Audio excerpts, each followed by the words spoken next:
दोस्तों, लिए जानते हैं कि बाली ने खींच ली थी हनुमान जी की आधी शक्तियां। और ऐसा क्या हुआ कि युद्ध समाप्त होने से पहले ही खत्म हो गया।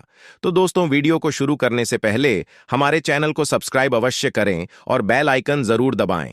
एक तरफ श्री राम जी के परम भक्त हनुमान जी, और वहीं दूसरी तरफ बाली, जो कि सुग्रीव का भाई, अंगद का पिता और अप्सरा तारा का पति था। उसके पिता वानर श्रेष्ठ ऋष थे। बाली बहुत ही परम शक्तिशाली था। उसने रावण जैसे पराक्रमी योद्धा को हराया था। वह किष्किंधा नगरी का राजा था और देवराज इंद्र का धर्मपुत्र भी था। लेकिन बाली आखिर इतना शक्तिशाली क्यों था? रामायण के अनुसार बाली को उसके पिता इंद्र से एक स्वर्ण का हार प्राप्त हुआ था, और इसी हार की शक्ति के कारण बाली अजेय था। जब कोई भी प्रतिद्वंद्वी बाली से युद्ध करने के लिए आता, तो इस हार की वजह से उसकी आधी शक्ति बाली के अंदर समा जाती थी, जिसके कारण युद्ध शुरू होने से पहले ही बाली अत्यंत शक्तिशाली हो जाता था और हर बार युद्ध जीत जाता था। लेकिन क्या दोस्तों, आप जानते हैं कि एक समय ऐसा भी आया था कि जब बाली और पवन पुत्र हनुमान जी का आमना सामना हुआ था। अब सोचिए कि उस युद्ध में कौन जीता होगा।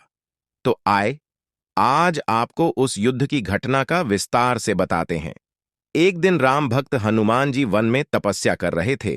तब उस समय अपनी ताकत के नशे में चूर बाली उन्हें धमकता हुआ उस वन में पहुंचा और चिल्ला रहा था। बार बार दुनिया को बताना चाह रहा था कि उसे कोई भी नहीं हरा सकता। उसके अंदर इतना घमंड आ चुका था कि वह जब अपने रास्ते पर जहां जहां पर रखता, अगर वहां पर कोई पेड़ आ जाता तो उसे भी उखाड़ फेंकता था, क्योंकि वह अपना रास्ता ही नहीं बदलना चाहता था। वहीं पास ही में हनुमान जी श्री राम का जाप कर रहे थे, और बाली के चिल्लाने से उनकी तपस्या में विघ्न उत्पन्न हो रहा था। तब उन्होंने बाली से कहा कि हे वानर राज, आप बहुत शक्तिशाली हैं, आपको कोई नहीं हरा सकता, लेकिन इस तरह चिल्लाकर आप क्या जताना चाहते हैं?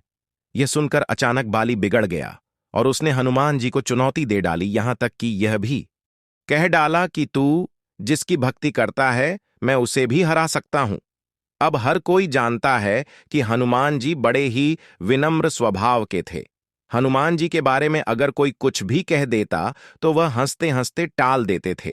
लेकिन जब बाली ने प्रभु राम के बारे में बोला तो हनुमान जी को बहुत ही ज्यादा क्रोध आ गया, और वह क्रोध से आग बबूला हो गए। उन्होंने बाली की चुनौती स्वीकार कर ली थी। फिर उन दोनों ने तय किया कि सूर्योदय होते ही दोनों के बीच महासंग्राम होगा। बाली अपने राज्य के लिए निकल गया और हनुमान जी भी अपनी कुटिया के लिए निकल गए। जैसे ही हनुमान जी अपनी कुटिया पर पहुंचे, तब वैसे ही वहां पर ब्रह्मा जी प्रकट हो गए। उन्होंने हनुमान जी को समझाया कि बाली की चुनौती को स्वीकार न करें, लेकिन हनुमान जी नहीं माने। उन्होंने कहा कि उन्होंने मेरे प्रभु राम को चुनौती दी है, ऐसे में अगर मैं उस चुनौती को अस्वीकार कर दूं तो दुनिया क्या समझेगी? उसे सबक सिखाना बहुत जरूरी है। यह सुनकर ब्रह्मा जी ने कहा, ठीक है हनुमान, यदि आप युद्ध करना चाहते हैं तो कीजिए, लेकिन मैं आपसे अनुरोध करूंगा कि आप अपनी शक्ति का 10वां हिस्सा ही लेकर जाएं और बाकी की बची शक्ति अपने प्रभु के चरणों में ही रख कर जाना, और युद्ध से लौटकर यह शक्तियां फिर से प्राप्त कर लेना। यह सुनकर हनुमान जी मान गए और अपनी शक्ति का 10वां हिस्सा ही लेकर बाली से युद्ध करने के लिए निकल पड़े। अब बाली और हनुमान जी आमने सामने थे। दोनों में जैसे ही युद्ध शुरू हुआ तो ब्रह्मा जी द्वारा मिले वरदान के अनुसार और देवराज इंद्र के दिए हुए स्वर्णहार की वजह से हनुमान जी की आधी शक्ति बाली के अंदर सामान्य लगी। यानी कि हनुमान जी अपनी शक्ति का 10वां हिस्सा लेकर गए थे, और जिसकी 5% शक्ति ही बाली के शरीर में समाई, और इस समय बाली अपार शक्ति को महसूस करने लगा। अब उसके अंदर वह शक्ति समाती जा रही थी। उसे लगा कि जैसे कि ताकत का समुद्र उसके शरीर में समा चुका है, और थोड़ी देर के बाद ही बाली को लगने लगा कि ज्यादा शक्ति की वजह से उसकी शरीर की नसें फटने लगी हैं। बाली को ऐसा लगने लगा कि जैसे मानो उसके शरीर से खून बाहर निकलने लगा है। उसे यह समझ नहीं आ रहा था कि आखिर उसके साथ यह क्या हो रहा है। तभी अचानक ही बाली के सामने ब्रह्मा जी प्रकट हो गए, और उन्होंने बलि से कहा कि खुद को यदि जिंदा रहना चाहते हो तो हनुमान जी से कोसों दूर और इस समय बाली अपार शक्ति को महसूस करने लगा। अब उसके अंदर वह शक्ति समाती जा रही थी। उसे लगा कि जैसे कि ताकत का समुद्र उसके शरीर में समा चुका है। और थोड़ी देर के बाद ही बाली को लगने लगा कि ज्यादा शक्ति की वजह से उसकी शरीर की नसें फटने लगी हैं। बाली को ऐसा लगने लगा कि जैसे मानो उसके शरीर से खून बाहर निकलने लगा है। उसे यह समझ नहीं आ रहा था कि आखिर उसके साथ यह क्या हो रहा है। तभी अचानक ही बाली के सामने ब्रह्मा जी प्रकट हो गए और उन्होंने बलि से कहा कि खुद को यदि जिंदा रहना चाहते हो तो हनुमान जी से कोसों दूर चले जाओ, नहीं तो तुम्हारा शरीर फट जाएगा और इस शक्ति के भार को सहन नहीं कर पाएगा।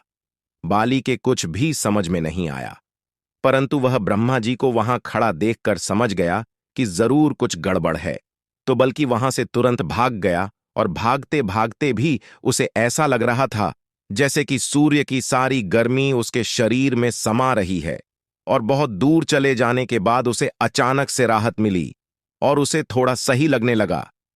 तब उसने ब्रह्मा जी को अपने सामने प्रकट होते हुए देखा। तब उसे ब्रह्मा जी ने कहा कि तुम खुद को दुनिया में सबसे शक्तिशाली समझते हो मूर्ख बाली, लेकिन तुम्हारा शरीर हनुमान जी की शक्ति का एक तिनका भी नहीं सह सका।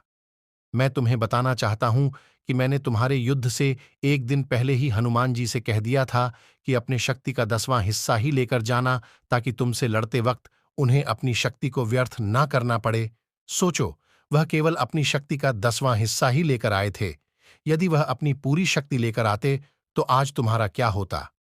यह सुनकर बाली जान गया कि उसने हनुमान जी से टक्कर लेकर कितनी बड़ी भूल की है।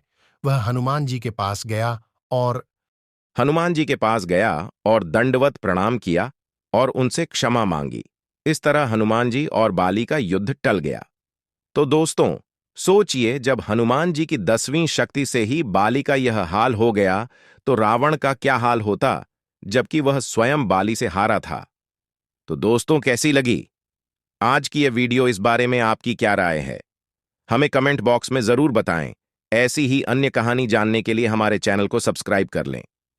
तो दोस्तों, मिलते हैं आपसे जल्दी ही अपनी नई कहानी लेकर। इंतजार कीजिए हमारी नई कहानी का। जय श्री राम।